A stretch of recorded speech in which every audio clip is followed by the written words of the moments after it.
Mr. President. Senator from Vermont is recognized. Mr. President, there is a war going on in this country, and I'm not referring to the war in Iraq or the war in Afghanistan.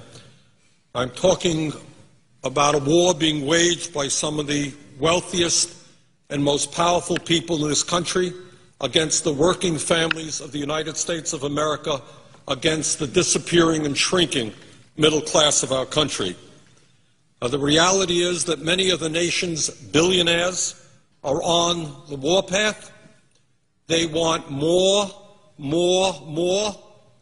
Their greed has no end, and apparently there is very little concern for our country or for the people of this country if it gets in the way of the accumulation of more and more wealth and more power. Mr. President, in the year 2007, the top 1% of all income earners in the United States made 23.5% of all income. Top 1% earned 23.5% of all income, more than the entire bottom 50%. That's apparently not enough. The percentage of income going to the top 1% nearly tripled since the 1970s. In the mid-1970s, the top 1% earned about 8% of all income. In the 1980s, that figure jumped to 14%. In the late 1990s, that 1% earned about 19%. And today, as the middle class collapses, top 1% earns 23.5% of all income, more than the bottom 50%. Today, if you can believe it, the top 1/10 of 1% earns about 12 cents of every dollar earned in America. So we talk about a lot of things on the floor of the Senate, but somehow we forget to talk about the reality of who is winning in this economy and who is losing. And it is very clear to anyone who spends 2 minutes studying the issue that the people on top are doing extraordinarily well at the same time as the middle class is collapsing and poverty is increasing. Mr. President, if you can believe this, many people out there are angry. They're wondering what's happening to their own income, to their lives, to the lives of their kids. Since between 1980 and 2005, 80% of all new income created in this country went to the top 1%. 80% of all new income. And that's why people are wondering and asking, what's going on in my life? How come I'm working longer hours for lower wages? How come I'm worrying about whether my kids will have as good a standard of living as I've had? From 1980 to 2005, 80% of all income went to the top 1%.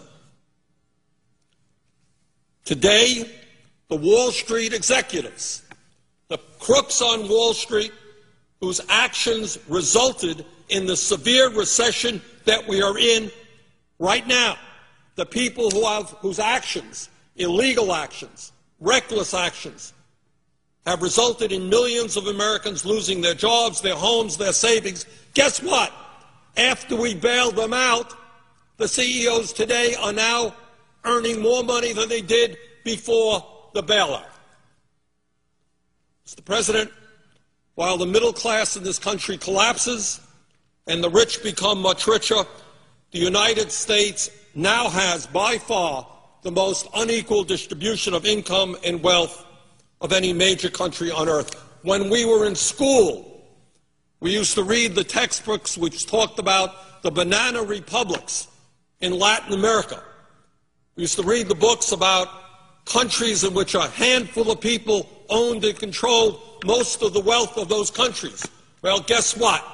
That's exactly what is happening in the United States today. Mr. President, the wealthiest people in this country, not all of them, by the way, not all of them. There are many wealthy people in this country who understand and are proud to be Americans, who understand that one of the things that's important is that all of us do well. But there are, on the other hand, many others whose apparently only concern is more and more wealth and more power for themselves.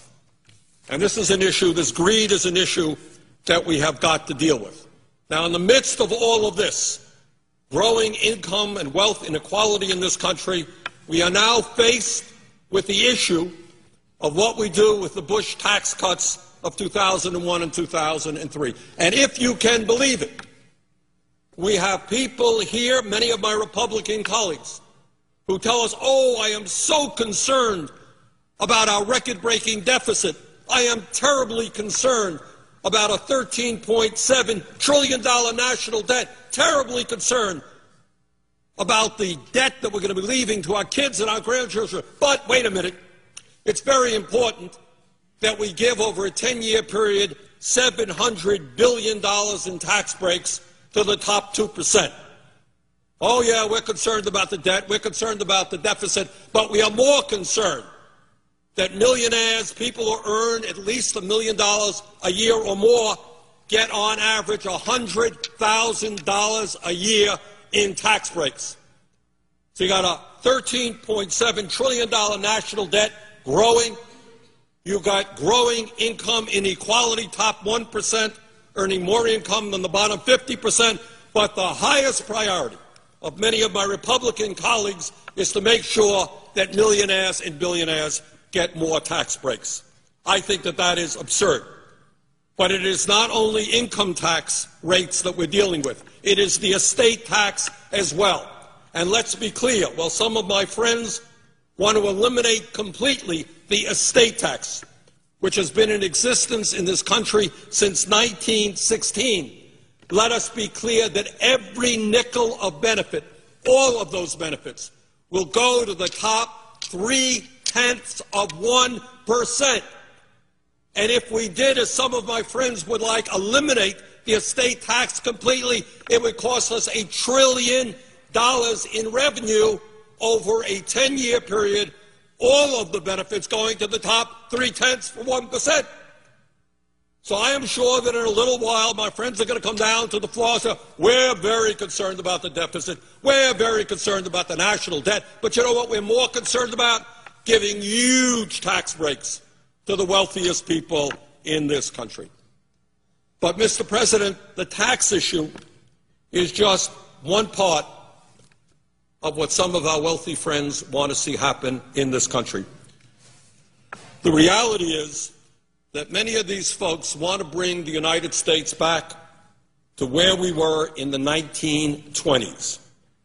And they want to do their best to eliminate all traces of social legislation which working families fought tooth and nail to develop to bring a modicum of stability and security to their lives. There are people out there, not all, but there are some who want to privatize or completely eliminate Social Security.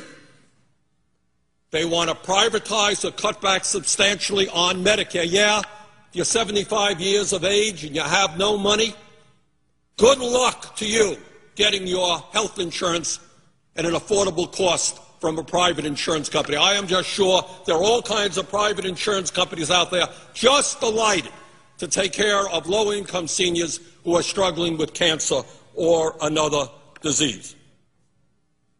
Mr. President, furthermore, there are corporate leaders out there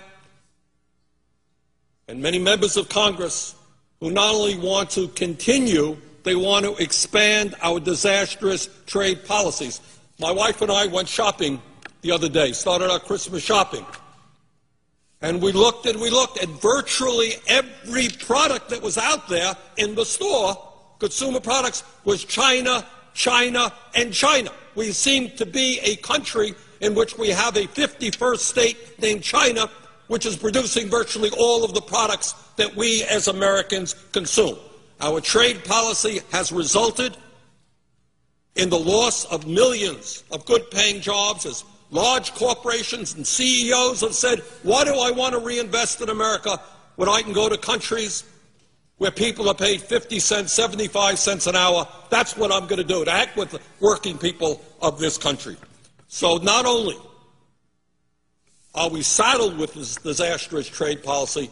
There are people who actually want to expand it. Now, one of the things that we're going to see going on is that while we struggle with a record-breaking deficit and a large national debt caused by the wars in Iraq and Afghanistan, caused by tax breaks for the wealthy, caused by an unpaid-for Medicare Part D prescription drug program, caused by the Wall Street bailout, driving up the deficit, driving up the national debt. Then some people can say, oh, my goodness, we got all of those expenses, and then we got to give tax breaks to millionaires and billionaires, but we want to balance the budget. Gee, how are we going to do that? Well, obviously, we know how they're going to do that. We're going to cut back on health care. We're going to cut back on education. We're going to cut back on child care. We're going to cut back on Pell programs.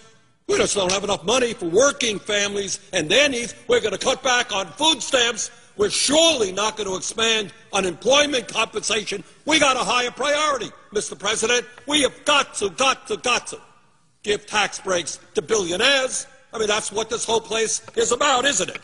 They fund the campaigns. They get what's due them.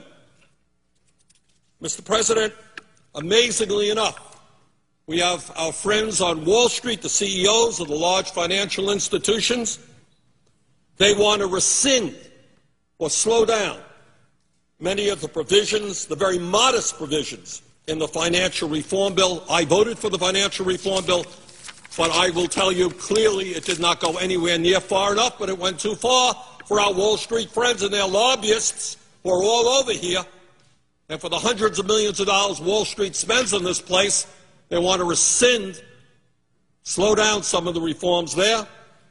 These people want to cut back on the powers of the EPA and the Department of Energy so that ExxonMobil can remain the most profitable corporation in world history, while oil and coal companies continue to pollute our air and our water. Last year, ExxonMobil made $19 billion in profit. Guess what? They paid zero in taxes. They got a $156 million refund from the IRS. I guess that's not good enough. We've got to give the oil companies even more tax breaks. So, Mr. President, I think that's where we are. We've got to own up to it. There is a war going on.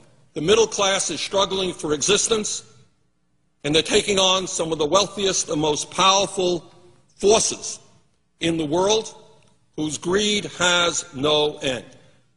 And if we don't begin to stand together and start representing those families, there will not be a middle class in this country. Mr. President, with that, I would yield the floor. Senator from